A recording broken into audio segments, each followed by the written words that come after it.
Survey రిపోర్ట్లన్నీ జగన్కే అనుకూలంగా ఉన్నాయి. ఇప్పుడు ఏం చేయమంటారు? మన క్యాడర్ని ప్రోగ్రెస్ పార్టీకి సపోర్ట్ చేయమని చెప్పండి. సార్, 30 ఏళ్లుగా పార్టీల పరంగా మేము వాళ్ళు వర్గాలుగా విడిపోయి కొట్టుకుంటున్నాం. ఈ గొడవల్లో మా కుటుంబాల్ని, ఎంతో మంది కార్యకర్తల్ని పోగొట్టుకున్నాం. ఇప్పుడు ఏ మోహం పెట్టుకుని వెళ్ళి వాళ్ళతో కలవమంటారు సార్? బంధుత్వం కలుపుకోమని చెప్పట్లేదయ్యా, రాజకీయం చేయమంటున్నాను. ఈ రోజుల్లో రాజకీయం చేయాలంటే సిద్ధాంతాలు, విలువలు పనికిరావయ్యా. అవసరాలను బట్టి ముందుకు పోవాలి. మన పార్టీ ప్రోగ్రెస్ పార్టీకి సపోర్ట్ చేసినా కూడా జగన్కి ఇంత మెజారిటీ ఎలా వచ్చింది? నాయకులకి తెలిసినంత రాజకీయం కార్యకర్తలకి తెలియదు కదా సార్. జగన్ని మనం ఆవేశపరుడు అనుకున్నాం, కానీ వాడు ఆలోచనపరుడయ్యా. వాణ్ణి మీరు పొగడ్డం ఏంటి సార్? పొగడటం కాదయ్యా, ప్రోగ్రెస్ పార్టీని కూలుస్తూ ఆ ఇటుకలతో వాడి పార్టీని నిర్మించుకుంటున్నాడు.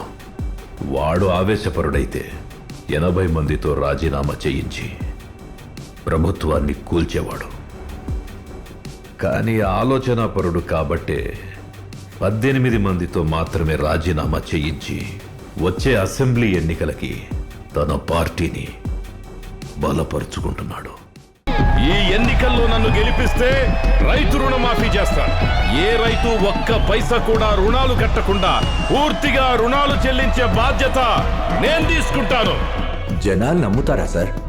జనాలు ఆశాజీవులయ్యా, ఖచ్చితంగా ఓట్లు వేస్తారు. రేయ్, బాబు గారు రుణమాఫీ చేస్తానంటున్నాడు రా.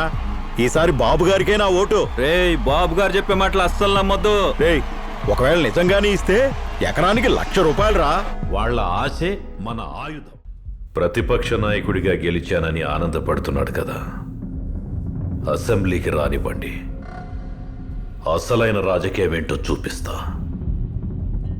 ఎందుకు రాజకీయాల్లోకి వచ్చానని భయపడాలి. ఒక్కడిని ఓడించడానికి ఒక నేషనల్ పార్టీ, తలాతో కాలేని ఒక కొత్త పార్టీతో పొత్తు పెట్టుకుని పోటీ చేస్తే చచ్చి చెడి 1% ఓట్ తేడాతో గెలిచాం. దీన్ని గెలుపనుకుని సంకలు గుద్దుకోమంటారా? ప్రతిపక్ష నాయకుడిగా గెలిచానని అడుగదు, వాడి ఎమ్మెల్యేలందరూ మన పార్టీ కండువా కప్పుకోవాలి.